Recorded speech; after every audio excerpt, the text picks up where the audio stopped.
अस्सलामुअलैकुम, आप देख रहे हैं द लास्ट आवर। मैं हूं हमजा तारड़। मेरे साथ मौजूद हैं राना मोहम्मद अजीम साहब, इस्लामाबाद स्टूडियो से हमारे साथ मौजूद हैं साकिब बशीर साहब। नाज़रीन, नायब वज़ीर आज़म वज़ीर ख़ारजा इसहाक डार साहब ने आज एक्स पर एक पोस्ट की है और उस पोस्ट से काफ़ी चीज़ें क्लियर हुई हैं, जिस पे क्या सराई भी हो रही थी। उन्होंने भी खैर इसका जिक्र किया कि बहुत ज़्यादा अननेसेसरी जो है वो स्पेकुलेशंस हो रही हैं, लेकिन जो उन्होंने बताया, उन्होंने कहा कि अमेरिका और ईरान के दरमियान इनडायरेक्ट जो टॉक्स हैं वो जारी हैं, जिनमें पैगामात पाकिस्तान के थ्रू जो है वो एक दूसरे की तरफ जा रहे हैं। पाकिस्तान जो है वो पैगामात पहुंचा रहा है, कोई डायरेक्टली इस तरह से राबता नहीं है। इसी तनाजुर में अमेरिका ने जो 15 निकात शेयर किए थे उन पर ईरान गौर कर रहा है। ये बहुत अहम नुक्ता है। गुज़श्ता रोज़ हमने देखा कि ईरानी कुछ ओहदेदारों के हवाले से चल रहा था, प्रेस टीवी ने कहा ईरान के कि ईरान ने मुस्तरद कर दिए हैं ये जो 15 निकात आए थे। लेकिन उसके बाद डोनाल्ड ट्रंप ने जब वाशिंगटन में बात की, उन्होंने भी यही कहा कि ये बात दुरुस्त नहीं है, इस वक्त हमारे मुज़ाकरात हो रहे हैं, बातचीत हो रही है और ईरान इस पर गौर कर रहा है। लेकिन ईरान के 5 निकात सामने आए थे। इस हवाले से भी हम बात करेंगे कि मुज़ाकरात तो हो रहे हैं, नहीं हो रहे हैं, ईरान ने मुस्तरद किया नहीं किया उन 15 निकात को। इस हवाले से ये अहम चीज़ है कि हमने बात करनी है। और स्टेबिलिटी के हवाले से पाकिस्तान अपना मौक़िफ़ वाज़े करते हुए एक बार फिर पूरी दुनिया को कि पाकिस्तान ये चाहता है कि अमन हो और इस खित्ते में और पूरी दुनिया में स्टेबिलिटी हो, जिसके लिए पाकिस्तान काविशें करता रहेगा। इस हवाले से हम बात करेंगे। इस वक्त हम ये देख रहे हैं कि इस्राईल में जो इंटरसेप्शन पहले हो रही थी उससे कम इंटरसेप्शन हो रही है और मिसाइल जो हैं जो दागे जाते हैं ईरान की जानिब से, उनकी रेशो बढ़ गई है जो जाकर इस्राएली ज़मीन पर लग रहे हैं। इस हवाले से हमने बात करनी है कि जब इंटरसेप्टर्स थोड़े से नाकाम होते हैं, हम देख रहे हैं आयरन डोम को नाकाम होते हैं मुसलसल देख रहे हैं, तो इन मुज़ाकरात के दौरान क्या इस्राईल के दिफा को मजबूत करना एक मकसद तो नहीं हो सकता, क्योंकि ट्रस्ट डेफिसिट मौजूद है। दूसरा, स्मार्ट लॉकडाउन के हवाले से भी हम बात करेंगे और दीगर कुछ चीज़ें हैं उस हवाले से भी हम बात करेंगे। हमें इस वक्त ज्वाइन की तेहरान से तज्ज़िया का डॉक्टर राशिद नकवी साहब हमारे साथ मौजूद हैं। डॉक्टर साहब अस्सलाम वालेकुम, बहुत शुक्रिया आपका। सर कुछ चीज़ें हैं कि जिसमें कन्फ्यूजन मौजूद है। एक तरफ बात होती है कि 15 निकात मुस्तरद कर दिए, दूसरी जानिब बात होती है कि नहीं, उस पर गौर हो रहा है और मुज़ाकरात हो रहे हैं, नहीं हो रहे, बिलवास्ता हो रहे हैं, बिलावास्ता हो रहे हैं। सर, ईरान में सेंटिमेंट क्या है, एक तो हमें यह बताइएगा, और ईरान में पब्लिकली क्या चीज़ चल रही है, मुज़ाकरात हो रहे हैं? जी बिस्मिल्लाहिर्रहमानिर्रहीम। देखेंगे, हम यहाँ पे देख रहे हैं, कल फॉरेन मिनिस्टर ने एक बड़ा डिटेल इंटरव्यू दिया है सरकारी चैनल पे और उसमें उन्होंने इन तमाम सवालात और इन मफरूज़े के बारे में जो है वो हुकूमत ईरान का मौक़िफ़ दिया है कि मुज़ाकरात हो रहे हैं, नहीं हो रहे हैं, क्या तजावीज़ का तबादला हो रहा है या नहीं हो रहा। तो उनकी गुफ्तगू का जो अगर नेट रिजल्ट था वो यही था कि कोई भी बराह रास्त गुफ्तगू शनीद नहीं हो रही। और ये जो दरमियान में कहा जा रहा है कि कुछ चीज़ें आ रही हैं, कुछ जा रही हैं, तो उनका कहना है कि मुख्तलिफ ममालिक अपनी अपनी कोशिशें कर रहे हैं। और जाहिर है, जब कोई मुल्क कोशिश करता है तो हम उसको मुस्तरद तो नहीं करते कि जब तुम कोई एक चीज़ लेके आओ, जाओ ले जाओ, हम इसको पढ़ना भी नहीं चाहते, हम इसको कोई अहमियत नहीं देते। तो उन्होंने बड़ा लाइटली लिया है इसको कि हाँ ये चल रहा है सिलसिला, लेकिन ये अपने कौम को उन्होंने एतमाद में लिया कि हमारी तरफ से नहीं है, जो कुछ है वो ट्रंप ने किया है, ये इनिशिएटिव ट्रंप का है और ट्रंप जंगबंदी की तरफ जा रहा है, हम जंगबंदी की तरफ नहीं जा रहे। और इसमें मैं ये इजाफा करता चलूँ कि इस वक्त जो आपने सेंटिमेंट्स की बात की है ना, जो पब्लिक है, ईरानी अवाम है, उनके यहाँ बहुत शिद्दत है इस लफ्ज सीज फायर या जंग बंदी पे। वो कहते हैं ये हमारे साथ बहुत बड़ा धोखा होगा, पहले भी हमारे साथ ये फ्रॉड हुआ है और ये उस वक्त भी इसराइल और अमेरिका ने टाइम गेन किया है और जून से लेके अभी तक उन्होंने अपनी पूरी तैयारी की और फिर दोबारा उन्होंने हमला किया है। तो वो कहते हैं कि अब हम इस तरह की किसी सीज फायर में नहीं जाएंगे, हम अपनी हुकूमत को इजाजत नहीं देंगे क्योंकि इस तरह की जंग बंदी करे कि जिसमें चंद दिन के बाद, चंद माह के बाद दोबारा जो है वो हमले शुरू हो जाएं। तो इस तनाज़ुर में अगर देखा जाए तो जंग बंदी के जो इस ज़ाहिरी जंग बंदी या जिसको आप आर्जी जंग बंदी है, उसके बारे में तो सेंटिमेंट्स बहुत सख्त खिलाफ हैं। उनके आए रोज जो इज्तिमात हो रहे हैं यहाँ पे मैं ये भी बताता चलूँ कि रोजाना की बुनियादों पे तेहरान का तो मैं शायद हूँ कि रात को 8 साढ़े 8 बजे जो है ना यहाँ पे जो टाइम है उस पे लोग इकट्ठे हो जाते हैं अहम चौकों पे। अच्छा। और वहाँ पे स्क्वायर्स पे हजारों की तादाद में होते हैं और उसमें वहाँ पे ये मौकिफ सामने आते हैं। तो उनके जो वहाँ पे स्पोक्समैन होते हैं या वहाँ पे जो उस इज्तिमा को कंट्रोल कर रहे होते हैं, तो पूरे दिन की खबरें वहाँ पे उनको पेश की जाती हैं और वो फिर उस पर रिएक्ट करते हैं। तो मैंने देखा है कि वहाँ पे जब भी जंगबंदी की बात होती है, सीज फायर पे, तो उसमें बहुत ज्यादा शदीद नारेबाजी होती है और वो कहते हैं कि हम हुकूमत को अब नहीं जाने देंगे और हमारी हुकूमत इंशाल्लाह नहीं जाएगी, आर्जी सीज फायर नहीं, अब परमानेंट अमन होगा तो सबके लिए, हम खिता ना अमन होगा तो सबके लिए जो नाम होना चाहिए। तो इस तरह के जज्बात हैं जो आपने सवाल किया है। और जो वजीर खारजा और वजारत खारजा के तर्जुमान हैं उनके बयान भी सामने आए, उन्होंने भी इसको कहा कि अभी तक कोई ऐसी तजवीज़ ज़ेर गौर नहीं। अच्छा, ये तो बताइएगा कि ये तो आपने बता दिया कि ये अवाम नहीं चाहती। अच्छा, यही बात आज ट्रंप ने भी की है कि अवाम नहीं चाहती, इसलिए हुकूमत डरती हुई अवाम के सामने ये बात नहीं कर रही। एक तो इसमें कितनी हकीकत है, और दूसरा ये जो एक रजीम चेंज, ट्रंप ने कहा कि रजीम चेंज हो चुकी है। अगला भी ले लें, रजीम चेंज वो कहता हो चुकी है। आप समझते हैं कि जो मौजूदा हुक्मरान है ये वाकई रजीम चेंज है? देखिए, पहले सवाल का जवाब तो ये है कि जो लीडरशिप होती है वो अवाम की तर्जुमान होती है। अगर वो अवाम की तर्जुमान ना हो तो वो डिक्टेटरशिप होती है। तो अगर अवाम के जो सेंटीमेंट्स हैं, अवाम के जो मुतालबात हैं, उन्हें तो खुद फॉरेन मिनिस्टर हो या काम हो, उन्हें तो वही अवाम की बात को मुंतकिल करना है ना। उनकी अपनी तो कोई हैसियत नहीं है। वो अवाम की, जिसे कहते हैं आरा, रोशनी या वोट या जो भी सिस्टम है उसके मुताबिक सामने आते हैं ना। वो तो अपने तौर पर तो कोई खुदा की तरफ से तो मंसूब नहीं है। वो अवामी नुमाइंदे हैं, उन्हें अवामी बात करनी चाहिए। ये तो बड़ी जेन्युइन बात है। अलबत्ता उसने, ट्रंप ने इसको मनफी अंदाज में पेश किया है। यहाँ पे अवाम और पब्लिक के दरमियान, पब्लिक और लीडरशिप के दरमियान बहुत गुर्बत है। और मैं यहाँ पे एक जुमला कहता चलूँ कि ये जो शहादतें भी ज्यादा हो रही है ना, मेन लीडरशिप जो शहीद होती है, उसकी एक वजह यह है कि वो बड़े बड़े लीडर जो हैं जिन पे इन्होंने, अमेरिकन ने और इसराइलियों ने बड़े बड़े इनाम रखे हैं, वो आम लोगों में आके हर रोज रात को उनके साथ घूमते फिरते हैं, नारे लगाते हैं, तकरीरें कर रहे होते हैं। उनको ट्रेस करना कोई मसला नहीं है। आम आबादियों में रहते हैं, कोई मखसूस उनकी ना बंकर्स हैं ना उनकी मखसूस कॉलोनियां हैं उनको। तो इस तरह ये जो शहादतों की तादाद ज्यादा होती है, इसकी एक वजह यही है। और दूसरा जो है ना, अवाम और लीडरशिप बहुत करीब है। बिलखसूस इस वक्त तो बहुत ही इनकी आपस में, जिसे कहते हैं, एक पेज पे है। आपका जो दूसरा सवाल था वो मुझे अभी मेरे ज़हन से निकल गया। आपने दूसरी चीज क्या पूछी थी? Regime change. जी, रजीम चेंज। तो अब किसको रजीम चेंज कहते हैं वो? यानी अगर उन्होंने एक लीडर को मार दिया और कुछ मिलिट्री कमांडरों को मार दिया तो ये लीडरशिप, यानी ये रजीम चेंज है?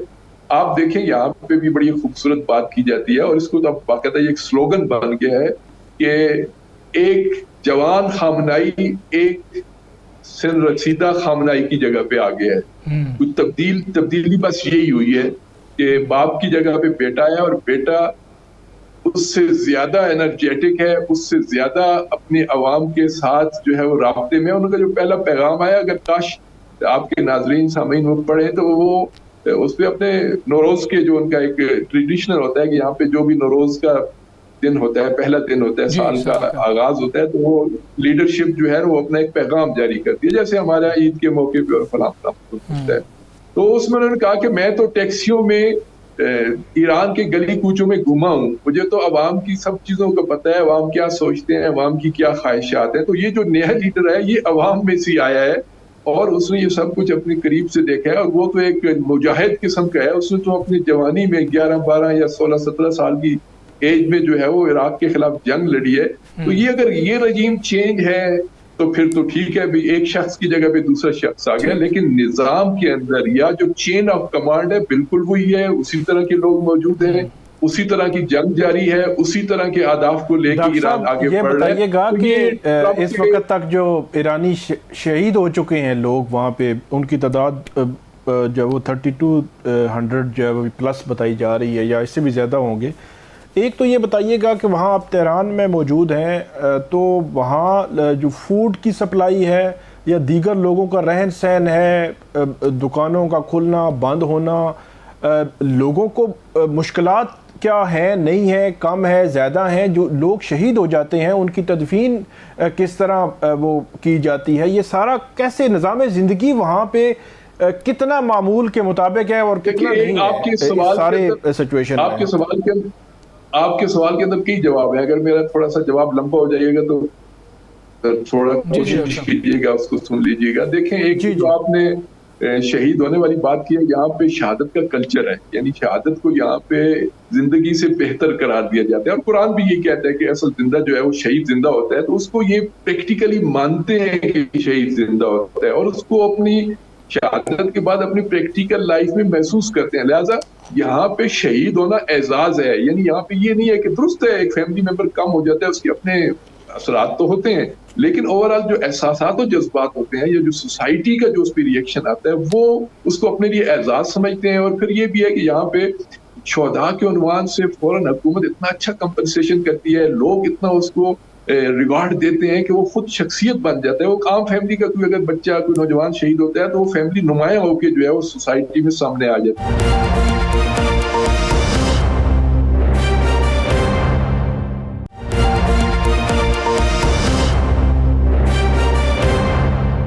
सर, आप सीज फायर के हवाले से बात कर रहे थे, आप कह रहे थे कि जो सेंटीमेंट वहाँ पर मौजूद है वो कहते हैं कि हमें कोई वक्ती जंगबंदी नहीं चाहिए है कि हम पर फिर बड़ा हमला कर दिया जाए, लेकिन सर मसले का हल तो डिप्लोमेसी से ही निकलेगा। तो अगर डिप्लोमेसी के दरवाजे खुलते हैं, मुज़ाकरात के मेज़ सजते हैं, तो फिर भी क्या ईरानी गवर्नमेंट जो है वो इस प्रेशर में होगी कि अवामी सेंटीमेंट ये है, या फिर सुप्रीम लीडर मुश्तबा खामनेई कोई इस तरह की स्टेटमेंट जारी करते हैं कि हमने इस मामले को बेहतर तरीके से देखा है, हमें लग रहा है कि चीज़ें सेटल हो रही हैं और हमारी शराइत मानी जा रही हैं, तो फिर ये मामला सेटल होगा, क्योंकि कहीं ना कहीं बात होकर ही चीज़ें रुकनी है, तो वो कौन सा पॉइंट होगा? देखिए, ये जो बात मैंने भी आज किया, ये जो पब्लिक के तासुरात हैं, ये जंगबंदी के उन्वान से, ये डिप्लोमेसी की मुखालफत नहीं है। रात को भी फॉरेन मिनिस्टर भी ये कह रहे हैं कि जब हम ये बात करते हैं तो इससे मुराद ये नहीं है कि हमने डिप्लोमेसी को जो है ना मुस्तरद कर दिया है और बिल्कुल हम इसके कायल नहीं है और हम बस जंगजू हैं और हम जंग पसंद है और हम सिर्फ जंग करेंगे। उन्होंने कहा कि नहीं, डिप्लोमेसी के जो बुनियादी तकाजे हैं वो हम पूरे करेंगे। हम उन गारंटर्स की भी बात करेंगे कि जो इतने बड़े मुआहदे को कोई जमानत भी तो दे सके ना। यहाँ पे आप बैठे करें, जैसे आपने आलमी मुआहदा किया था, एटमी मुआहदा, कई सालों के बाद वो मुआहदा तय पाया, ओबामा ने उसको क्लियर भी कर दिया, और उसके बाद जनाब ट्रंप साहब आए और उन्होंने हद से गलत की तरह उसको जो है मिटा के रख दिया। तो कोई गारंटर तो ऐसा होना चाहिए ना कि जो चीजें तय हों वो कल उन पे अमल दरामद कर सके। लेकिन ईरान इस वक्त बड़ी मजबूत पोजीशन में है इस लिहाज से कि ये तो बुनियादी तौर पे मुज़ाकरात की डिमांड तो ट्रंप की तरफ से आई है ना, ईरान की तरफ से तो कोई ट्रंप भी ये नहीं मानता। अब पहले दिन नहीं मानता था, अब हल्की फुल्की उसने बातें शुरू कर दी हैं जी, वो रिक्वेस्ट कर रहे हैं, भीख मांग रहे हैं, फलाना नहीं, ये अब जो है ना उसके अपने बयानात में तजाद है। अब पहले दिन के उसके बयानात देखें कि उस वक्त उसने ये इनिशिएटिव लिया था। और इस वक्त ईरान के पास 3 बुनियादी बड़े हथियार हैं कि जो उनके डॉक्ट्राइन का हिस्सा थे। उन्होंने 12 रोज़ा जंग के बाद जिन 3 हथियारों को लेके इस लंबी जंग का आगाज किया था, वो अब भी अपनी जगह पे मजबूत और मुस्तहकम उस्तवार हैं। वो क्या है? वो मिसाइल टेक्नोलॉजी, मिसाइल सही बरस रहे हैं, सही जगहों पे दागे जा रहे हैं। अवाम दूसरा उनका बड़ा हथियार अवाम था, अवाम पूरी की पूरी हुकूमत के साथ खड़ी है। और तीसरा जो उनके पास जो अपनाए हुर्मुज का जो एक जिसे कहते हैं कि हथियार था, उसको भी वो बड़ी खूबसूरती से इस्तेमाल कर रहे हैं, उनका मुकम्मल कंट्रोल है। डॉक्टर साहब, बहुत शुक्रिया आपका, आपने तेहरान से हमें ज्वाइन किया और वहाँ पर हाल है वो हमारे साथ शेयर किया। राना साहब, अगर हम अपने मुल्क की बात करें तो हम कल भी जिक्र कर रहे थे कि स्मार्ट लॉकडाउन की बातें हो रही हैं, लेकिन स्मार्ट लॉकडाउन के ख़िलाफ़ भी बहुत सारी आवाज़ें उठ रही हैं ऐसे हालात के अंदर। और ये मतलब ताजर बरादरी, ट्रेडर्स ख़ास तौर पर इस पर बात कर रहे हैं कि जी कि ये हमारे लिए ठीक नहीं होगा। पेट्रोल पंप एसोसिएशन जो है वो अपने एतराज़ात लेके आ गई है। ये कितना कठिन टाइम पाकिस्तान के लिए हो सकता है कि अगर ये जंग तवील होती है? बिस्मिल्लाहिर्रहमानिर्रहीम, अस्सलातु वस्सलामु अलैका या सय्यदी या रसूलल्लाह, अस्सलातु वस्सलामु अलैका या सय्यदी या हबीबल्लाह, ताजदार ख़त्मे नबूवत जिंदाबाद जिंदाबाद जिंदाबाद। देखें, एक बात बड़ी क्लियर है, एक चीज़ समझ से बाहर है ना। आप स्मार्ट लॉकडाउन लगाने जा रहे हैं जी, उसका फ़ायदा क्या होगा? क्या पंखे चलना बंद हो जाएंगे? क्या मोटरसाइकिलें चलनी बंद हो जाएंगी? क्या ट्रांसपोर्ट चलनी बंद हो जाएगी? अगर आप स्मार्ट लॉकडाउन लगा देते हैं, लोगों को आप क्या कहेंगे कि आपके घर में बिजली नहीं चलनी, तो आप मोटरसाइकिल पे ना करें, आप गाड़ियों का इस्तेमाल ना करें, आप उसके बाद वो अशिया खुर्दो नोच जो बाहर से आनी है उसके लिए भी ट्रांसपोर्ट इस्तेमाल होनी है ना। बस उस स्मार्ट लॉकडाउन से तो उस वक्त लगते होते थे जब हम देखे थे जब कोई वबा फैलती थी। कि ये वबा जो है ट्रांसफ़र ना हो जाए किसी में। अब हम कह रहे हैं कि पेट्रोल का मसला है, हम उसका मुतबादल कुछ नहीं दे रहे। हम उसका मुतबादल ये दे रहे हैं कि छुट्टी करें ऑफिस से, घर चले जाएं। हम उसका मुतबादल ये दे रहे हैं रात 8:30 बजे, 9 बजे, 10 बजे दुकानें बंद कर दें। हम अच्छा, दुकानें बंद करने के बाद भी गाड़ी जाना है ना, दुकानें बंद करने के बाद भी कहीं ना कहीं तो जाना है ना। क्या वो पेट्रोल अगर रात 12 बजे चलें, आप ये कह लेंगे कि बिजली की बचत हो जाएगी, लेकिन क्या वो बिजली की बचत घर में जाके नहीं होगी? घर इस्तेमाल नहीं होगी बिजली। एक दुकानदार 12 बजे दुकान बंद कर देता है। अच्छा, ये सारा कुछ शहरों में तो हो जाएगा, क्या आप इसे देहातों में सब्र करेंगे? क्या आप गली मोहल्लों में जो दुकानें हैं, आप प्रैक्टिकलिटी की बात कर रहे हैं कि ये प्रैक्टिकल नजर नहीं आता? नहीं आ रहा नजर, बिल्कुल नहीं आ रहा, और इससे नुकसान होगा। बेरोजगारी बढ़ेगी। बेरोजगारी किस तरह बढ़ेगी कि वो छोटे छोटे दुकानदार जो हैं वो भी इस पर चीखेंगे, आम आदमी भी चीखेगा, रेडी वाला भी चीखेगा। हमने जिस तरह कल सवाल किया था इख्तियार वली साहब से कि उस आम आदमी को जो जिस बेचारे ने वहीं से कमा के लेकर जाना, जिसकी तादाद ज़्यादा है, उसको आप क्या करेंगे? उसके लिए क्या सोचेंगे? ठीक, उसको कहाँ से देंगे? तो ये स्मार्ट लॉकडाउन जो है ना, ये आपको नज़र आ जाएगा कि कुछ आने वाले दिनों में ये हुकूमत के गले बढ़ जाएगा। ज़्यादा आपको लगता है कि इसके जो असरात हैं वो कोई बेहतर नहीं होंगे? साकिब साहब, एक और मामला बहुत ज़्यादा चल रहा है जिसको सोशल मीडिया पे भी बहुत हाइप मिली है, गवर्नमेंट भी उस हवाले से बात कर रही है। बानी पीटीआई के बेटे कासिम खान ने इंसानी हुकूक इजलास के में जो बातें की हैं के हवाले से, ये मौक़िफ़ मुख्तलिफ आ रहा है कि जो पीटीआई का मौक़िफ़ है या जो बात हो रही है, जो कासिम खान खुद भी कर रहे हैं, बात कर रहे हैं, बाकी पाकिस्तान तहरीक इंसाफ ये बात कर रही है, और जो हुकूमत का मौक़िफ़ है, हक़ाइक़ क्या है इसमें? हमजा साहब, इसमें जो तज़ादात हैं मेरे ख़्याल में दोनों तरफ से कुछ ना कुछ हैं।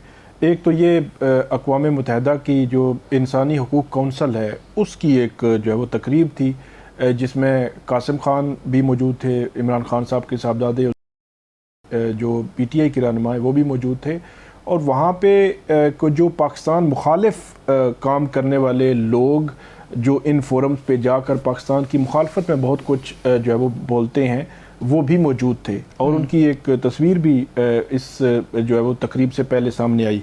अब आते हैं कि इशू खड़ा कैसे हुआ। इशू इस तरह बना कि एक स्टेटमेंट जिसको हुकूमती वज़रा ने भी पंजाब से लेकर मरकज़ तक बात भी उन्होंने की, और उन्होंने ये इसको पोर्ट्रे भी किया कि जो इमरान खान साहब के साहबजादे हैं उन्होंने पाकिस्तान से GSP प्लस का जो स्टेटस है इसको वापस लेने का मुतालबा किया है। ये बात बुनियादी जो नुक्ता बना, और उसके पीछे उन्होंने कहा कि क्योंकि पाकिस्तान सिग्नेटरी है मल्टीपल जो इंसानी हुकूक से मुतल्लिक जो चीज़ें हैं उसमें उन्होंने फुलफ़िल करना है उन शराइत को जो पाकिस्तान ने सिग्नेचर करके दिए हुए हैं GSP प्लस के अगेंस्ट।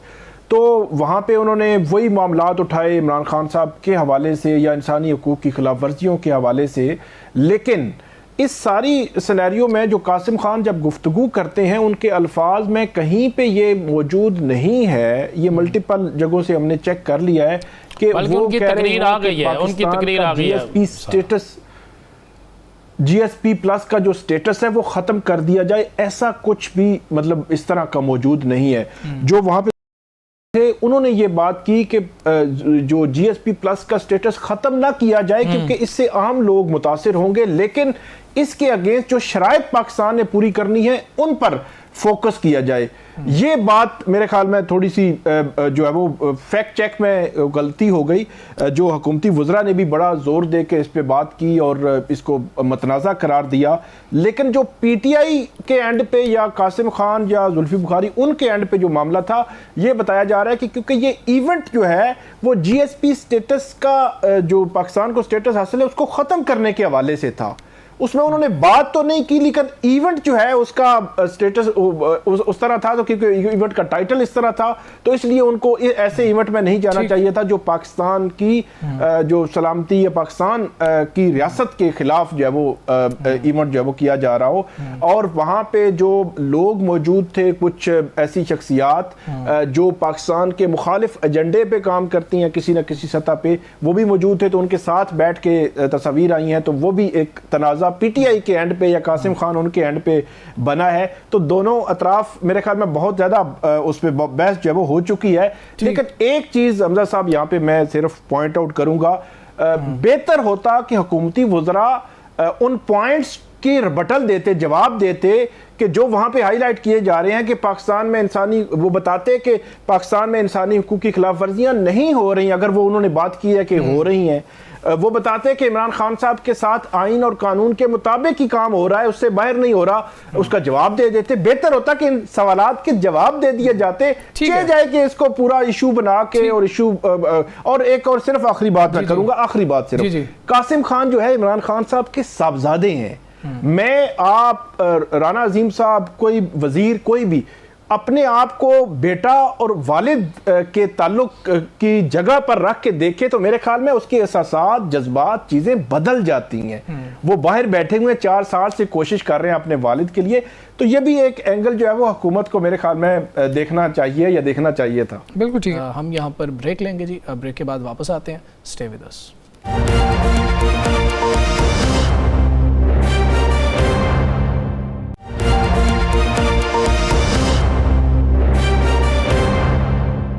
वेलकम बैक जी। कुछ सियासी सूरत हाल क्या है, पाकिस्तान तहरीक इंसाफ क्या डिसीजंस ले रही है, पाकिस्तान तहरीक इंसाफ क्या सोच रही है, इस पर भी हम बात करेंगे। और एक चीज़ हम सुन रहे हैं, स्मार्ट लॉकडाउन के हवाले से कुछ तजावीज़ हैं, एनर्जी बचानी है, तेल बचाना है, इस हवाले से हम दीगर सूबों में से तो कुछ खबरें आ रही हैं।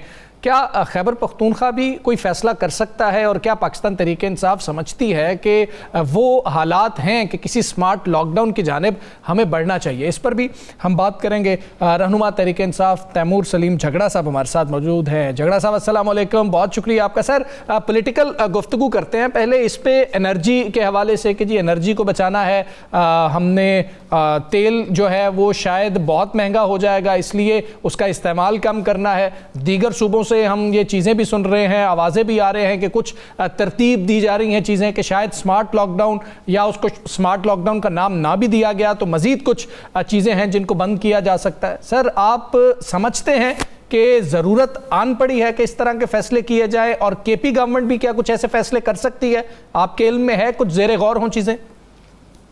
मुझे तो जी बहुत सी चीज़ों की समझ नहीं आई, और एक चीज़ की समझ आई है सर। जिस चीज की समझ आई है वो ये कि पिछले 4 साल में हुकूमत ने एक धेले का रिफॉर्म नहीं किया, और उसका नतीजा ये है कि आज जब क्राइसिस आया है तो अवाम को कहा जा रहा है कि कमर बांध दे, जबकि जो वीआईपीज हैं वो अभी भी देख ले पीएसएल अपनी गाड़ियों में जाके पीएसएल देख रहे हैं, वही पीएसएल जिसको तमाशाई को देखने की इजाजत नहीं है। पहली चीज, अगर इन चीजों की मैं बात करूं जो कि समझ नहीं आ रही, तो उसमें पहली चीज तो मेरे ख्याल में ये है कि जिस ऑप्टिक्स के लिए हाई ऑक्टेन पेट्रोल को 300 से 600 रुपए किया गया, उसकी तो सिर्फ यही वजह हो सकती है कि शहबाज शरीफ ये दिखाना चाहते हैं कि मैं बड़े मुश्किल फैसला ले रहा हूं। हाई ऑक्टेन पेट्रोल क्या होता है? ये सिर्फ अमीर तो नहीं इस्तेमाल करते।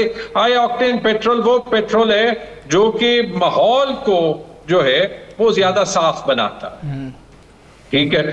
तो वो 600 रुपए करके उस पर टैक्स ज्यादा लगा के वो तो सिर्फ लोग वो इस्तेमाल करने के बजाय ज्यादा गंदा पेट्रोल इस्तेमाल करेंगे, तो मतलब माहौल भी ज्यादा खराब हुआ, और जो हमें पूरी एक ट्रांजिशन करनी चाहिए क्लीन फ्यूल्स की तरफ वो नहीं हो रही। इसी तरह अगर मैं दूसरी चीज देखूं, मुझे ये नहीं समझ आ रही कि हुकूमत ने इतना टाइम स्कूल क्यों बंद किए। मैं आपको बार बार कह रहा हूं ये सारे ऑप्टिक्स हैं, ये मैं आपको समझाता हूं। पंजाब में 50,000 स्कूल हैं, पूरे मुल्क में तकरीबन 1.5 लाख सरकारी स्कूल हैं, और तकरीबन इतने ही प्राइवेट स्कूल होंगे। सिवाय कुछ हाई कॉस्ट स्कूलों के, बीकन हाउस के, सिटी स्कूल के, इस टाइप के चेन्स आप ले लें हाई एंड, जिसमें अपर मिडिल क्लास के बच्चे जाते, कहीं और ये कैपेसिटी नहीं है कि वो ऑनलाइन स्कूलिंग करें। और उन सारे स्कूलों में जो सरकारी 1.5 लाख स्कूल हैं, उसमें 90% बच्चा पैदल स्कूल जाता है, या फिर 20-30 बच्चे एक सुजुकी वैन में या एक ऐसे जो है वो पब्लिक ट्रांसपोर्ट में जाएंगे। उन 90% एरियाज में दिन की 12-12 घंटे लोड शेडिंग होती है। तो स्कूल बंद करके वो कौन सा जो है वो जूम पे क्लासेस लेंगे? यहां पे बच्चों को पढ़ना नहीं है, इसकी मुझे कोई लॉजिक समझाए। ठीक, इस टाइप की बहुत सी चीजें हैं। तैमूर मुझे ये नहीं पता कि तैमूर खैबर पख्तूनख्वा आपने तैमूर साहब, आपके दौर में कोरोना आया, कोरोना से आप लोग निपटे, पूरी दुनिया में पाकिस्तान की कोरोना के हवाले से मिसालें दी गई। क्या आप इन्हें कोई मशवरा देना चाहेंगे कि जिस तरह आप लोगों ने कोरोना में एक कंट्रोल किया था और कोई चीज़ बंद भी नहीं हुई थी, और ये भी ऐसा करें? जी, लेकिन उसके लिए थोड़ा सा सच बोलना जरूरी है। देखिए, अगर इतना बड़ा क्राइसिस है और अगर आपको मुल्क को एक करना है, फिर वो माहौल तो बनाए। ठीक है, सबसे पहली चीज मुल्क को सच तो बताएं। वो जो कोरोना में जो क्राइसिस था उसमें मैं बड़ा इंट्रिकेटली इन्वॉल्व था एज हेल्थ मिनिस्टर। ऑपोजिशन के खैबर पख्तूनख्वा में सारे लोगों को बुला के उनको समझा के फिर वो उस पर सियासत करते थे या नहीं, कि क्राइसिस क्या है क्या नहीं है, वो सारा कुछ बताते थे। उस वक्त में ये नहीं करते थे कि जिस तरफ इस तरह के अगर इतना बड़ा क्राइसिस है और मुल्क को एक होना चाहिए, और प्राइम मिनिस्टर कहता भी ये है कि मुल्क को एक होना चाहिए, लेकिन ईद के दिन वो मुल्क के सबसे बड़े लीडर इमरान खान से उनकी फैमिली को नहीं मिलने देता, या उनकी सेहत के मसले में उनके पर्सनल डॉक्टर्स को नहीं मिलने देता। तो जब आप एक नेशनल क्राइसिस से डील करते हैं तो नेशनल क्राइसिस का माहौल भी बनाना पड़ता है। बाकी स्मार्ट लॉकडाउन्स की बात हुई, मुझे वो बात समझ नहीं आई कि लॉकडाउन्स मीनिंग व्हाट, मतलब क्या? फिर आप ये कह रहे हैं कि हम पेट्रोल जो है वो ला नहीं सकते। अगर आप पेट्रोल की कीमतें इतनी ज्यादा कर रहे हैं तो ऑब्वियसली उसका डिमांड कम हो जाएगा। लेकिन इसकी भी मुझे लॉजिक समझ नहीं आई। एक हफ्ता कहते हैं कि हमें 55 रुपए पेट्रोल की कीमत बढ़ानी है क्योंकि जो इंटरनेशनल मार्केट्स में कीमत होती है उससे हम हटना नहीं चाहते, कि इमरान खान ने बड़ी गलती की थी पेट्रोल पे सब्सिडी देके, यानी वो थी बैड सब्सिडी। उसके बाद 2 हफ्तों में 70 अरब की सब्सिडी लगा के फिर उसके बाद आज मैंने कहीं पढ़ा है कि कह रहे कि सूबों को कहेंगे आप भी हमारी हेल्प करें, यानी हर हफ्ता जो है वो 60-70 अरब रुपए की जो है वो सब्सिडी होगी। इसको आई गेस अभी गुड सब्सिडी कह देंगे, यानी ये पाकिस्तान में जो गुड बैड का एक ओवरऑल माहौल होता है, ये गुड सब्सिडी बैड सब्सिडी की स्ट्रेटेजी पे हम जो है वो जा रहे हैं। इन चीजों में, इन कॉन्ट्रडिक्शंस में आप फिर लोगों को ये नहीं कह सकते कि आप हमारे साथ मिल के जो है वो कोई सैक्रिफाइस करें, क्योंकि किसी को समझ नहीं आ रही हो। जी साकिब साहब। झगड़ा साहब, 2 सवाल है मेरे। अगर आप ये कहें कि सियासत से हटकर भी बात करें तो आप जो है वो ख़जाना के उमूर जो है वो उस हवाले से बड़ी दस्तरस रखते हैं। एक तो 100 अरब की जो तरक्याती फंड्स में कटौती हुई है, ये हुकूमत इससे पहले जो कुछ हुआ उसमें एडजस्ट कर देगी, या कल हमें दोबारा पेट्रोलियम प्राइसेस बढ़ती हुई नज़र आएंगी, मतलब फ्यूचर में इसको कोई एडजस्ट करेगी? एक सवाल तो ये है, और दूसरा कि ईरान से जो पाबंदी है वो उठाई गई थी ऑयल के हवाले से 30 दिन के लिए, अगरचे जो पाबंदी उठाएगी वो ये कहा कि पहले के जो ऑर्डर्स थे उन पर वो जो है वो इससे फ़ायदा उठा सकेंगे, नए ऑर्डर्स नहीं हो सकेंगे। क्या पाकिस्तान जो है इस हवाले से कोई बातचीत करके कोई ईरान से ऑयल या तेल ख़रीद सकता है? मुमकिन है ऐसा? आपको क्या लगता है? आपका पहला सवाल क्या था? मैं दूसरे पे भी आता। पहला सवाल सर ये था कि 100 अरब का पीएसडीपी काटा गया है।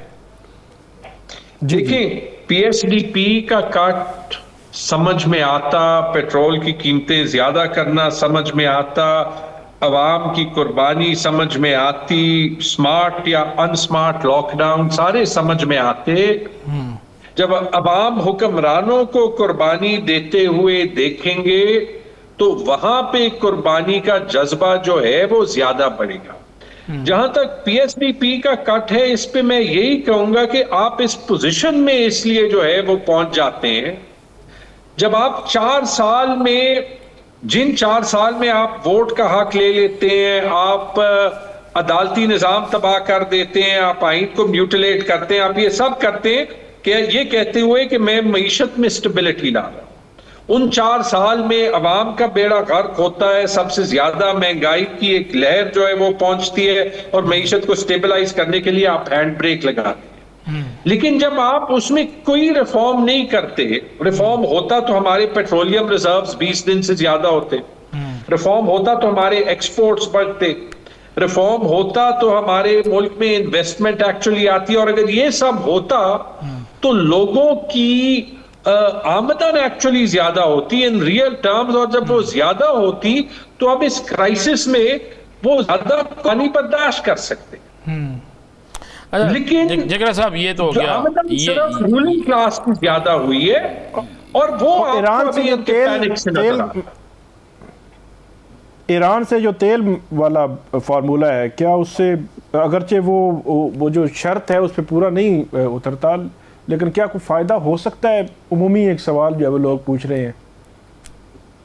जी देखें, आप एक चीज है, और उस पे मैं सियासत नहीं करूंगा, ये बात सच है कि फिलहाल पाकिस्तान उन 2-3 मुल्कों में है जिनके ताल्लुकात ईरान के साथ भी अच्छे, जिनके ताल्लुकात अरब ममालिक के साथ भी अच्छे, और डोनाल्ड ट्रंप की तो इन्होंने इतनी तारीफ की है नोबेल प्राइज दे दे के कि अमेरिका के साथ भी जो है वो इनके ताल्लुकात अच्छे हैं। हालांकि वो शायद इसलिए इन्होंने अच्छे रखे हो क्योंकि इन्हें डर है कि अमेरिका जो है वो इमरान खान के रिलीज करने पे कोई प्रेशर ना डाले। बिल्कुल ठीक है झगड़ा साहब, बहुत शुक्रिया आपका, आपने प्रोग्राम में ज्वाइन किया। यहाँ पर हम ब्रेक लेंगे, ब्रेक के बाद वापस आते हैं। स्टे विद अस।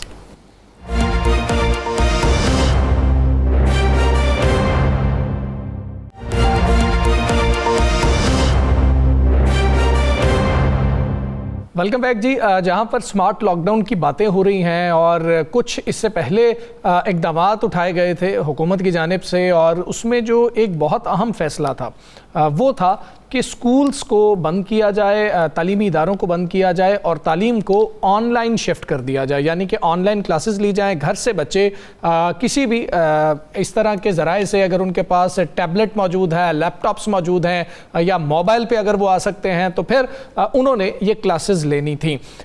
सवाल ये है कि ये नोटिफिकेशन आता है 9 मार्च को, जिसके बाद 10 तारीख से बंद कर दिए जाते हैं तालीमी इदारे, और मामला ये होता है कि जो वो हो रहे थे इम्तिहानात, उनके हवाले से कहा गया कि वो होते रहेंगे लेकिन जो क्लासेस हैं वो नहीं होंगी। लेकिन सवाल ये उठता है कि अगर स्कूल बंद किए गए हैं तो दीगर कौन से ऐसे शोबे हैं जिनको बंद किया गया है, और हर दफ़ा हम ये देखते हैं कि जो तालीमी इदारे हैं उनको पहले बंद कर दिया जाता है। तो इससे हमने बात ये करनी है, क्या बच्चे इस काबिल हैं कि घरों में रहें, उनके पास वो इंटरनेट, वो ज़राए मौजूद हैं, उनके पास घरों में लैपटॉप्स मौजूद हैं, उनके पास घरों में टैब्स मौजूद हैं कि वो ऑनलाइन क्लासेस ले सकते हैं? क्या इंटरनेट की सहूलत मौजूद है? क्या मुश्किलात हैं इस हवाले से, और तालीमी नुकसान कितना हो रहा है इस वजह से? क्या इसके पीछे प्रॉपर प्लानिंग है या नहीं है? हम बात करेंगे। साबिक वज़ीर तालीम पंजाब मियाँ इमरान मसूद साहब हमारे साथ मौजूद है। मियाँ साहब अस्सलाम वालेकुम, बहुत शुक्रिया आपका। सर, ये सिचुएशन है, कुछ पेरेंट्स भी शिकवा करते हैं, जाहिर है वर्किंग पेरेंट्स भी होते हैं शहरों के अंदर, खुसूसी तौर पर देहातों में मसाइल हैं इंटरनेट के बहुत ज़्यादा। वो ये शिकवा करते हैं कि अब बच्चे चूँकि घर में रह रहे हैं, ख़ासतौर पर स्कूल गोइंग जो बच्चे हैं, हमारे ऊपर डबल जिम्मेदारी आ गई है, हमने दफ्तर जाना है, नहीं जाना, बच्चों को घर में किस तरह से पढ़ाना है, लैपटॉप इतने मौजूद नहीं है, 3-3 बच्चे हैं, किसकी क्लास एट अ टाइम करें? क्या मुश्किलात आ रही हैं सर, और ये फैसले कैसे लगते हैं आपको? देखिए, ये बड़ा अजीब किस्म का फैसला, इतना ज्यादा एकेडमिक लॉस हो गया बच्चों का। बच्चों के तो पढ़ाई के दिन पूरे ही नहीं होते। 365 दिनों में कम से कम बच्चे को 190 प्लस दिन पढ़ना चाहिए। ये पूरी दुनिया में एक स्टैंडर्ड है। लेकिन आप हालत देखें पाकिस्तान पंजाब की कि यहाँ पर 120 या 30 दिन से ज्यादा हम ऊपर नहीं चढ़ गए। पिछले 3-4 साल से यही रवैया, यही आदत बन गई हुई है, यही पॉलिसी बन गई। इतना इजी टारगेट बना दिया इन्होंने स्कूलों को कि जब चाहे स्कूल बंद कर दिए, गर्मी हो, सर्दी हो, धुंध हो, स्मॉग हो, बारिश हो, हीट स्पेल कभी आता है, कभी कोल्ड स्पेल आता है। सारी जिंदगी हमने स्कूलों में इसी तरह पढ़ा है। गर्मी होती थी, पानी प्यास लगती थी, और वहाँ पे ना पंखे होते थे, ना कूलर होते थे, ना एसी होता था। सारी जिंदगी पाकिस्तान में स्कूलों में इसी तरह ही पढ़ा लोगों ने। अब यहाँ पर प्रॉब्लम ये है कि बच्चे की क्वालिटी, बच्चे का स्टैंडर्ड स्कूल का, बच्चे की तैयारी, बिल्कुल ये तालीमी नुकसान ये दिया जा रहा है, और बगैर किसी वजह के इन्होंने स्कूल बंद कर दिए। भाई, अगर इकोनॉमिक क्राइसिस है या तवानाई का क्राइसिस है, एनर्जी का क्राइसिस है, तेल नहीं आ रहा, तो आपने स्कूल बंद कर दिए तो बाकी आपने कोई चीज बंद ही नहीं की। मेरा मतलब है वो सब चीजें चल रही हैं। तो परेशानी होती है पेरेंट्स को और स्कूल वालों को। देखें, हमारे यहाँ पब्लिक सेक्टर में जो स्कूल्स हैं पंजाब के, और जो प्राइवेट सेक्टर के भी जो स्कूल्स हैं पंजाब में, या चले मुल्क भर की बात कर लेते हैं, उनके पास वाईफाई फैसिलिटी नहीं है, उनके पास टैबलेट्स और लैपटॉप्स नहीं है। वो गरीब लोग हैं। मेजॉरिटी जो बच्चे जो हैं वो पब्लिक सेक्टर और प्राइवेट में जो पढ़ते हैं वो गरीब लोग हैं। अगर आप ये कहें कि फिजिकल ऑन कैंपस पढ़ाई का नेमुल बदल ऑनलाइन है, मैं बिल्कुल इस बात को नहीं मानता। हम तो कैंपस में पढ़ा के भी कभी अच्छा रिजल्ट नहीं शो कर सके। अगर पूरे पंजाब का सरकारी अगर आप रिजल्ट ले लें, हमारी जितनी पोजीशंस आती हैं वो प्राइवेट सेक्टर में आती हैं। प्राइवेट सेक्टर मेहनत करवाता है, और इस वक्त जो है वो प्राइवेट सेक्टर बार बार ये कह रहा है, बल्कि मैं नुमाइंदगी प्राइवेट सेक्टर की कर रहा हूँ और पब्लिक सेक्टर की भी मैं कर रहा हूँ। हम ये कहते हैं कि स्कूल आप खोलिए, हमें वजह बताई जाए कि क्यों स्कूल ये बंद है। अगर एनर्जी का मसला है तो भाई सारी चीजें खुली हुई हैं, मार्केट्स खुली हुई हैं, हमारे जितने मॉल्स खुले हुए हैं, रेस्टोरेंट्स खुले हैं, बेकरियां खुली हुई हैं। तो जनाबे वाला ये हमारा लॉस हो रहा है।